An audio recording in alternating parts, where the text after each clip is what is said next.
This is my 5th Lumiere. Great privilege to be here again.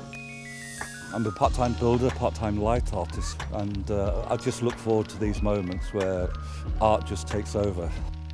33-day build, 6 o'clock in the morning till 8 o'clock at night, and I loved every moment of it. It just absorbs you.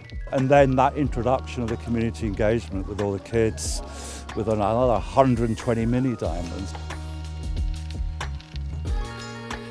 There's 150 people being involved in this. So that one's mine and Marshall's. I'm going to spend 4 nights talking to the children, talking to the audience. Hopefully we're breeding a new generation of light artists. It felt like teamwork. It's amazing.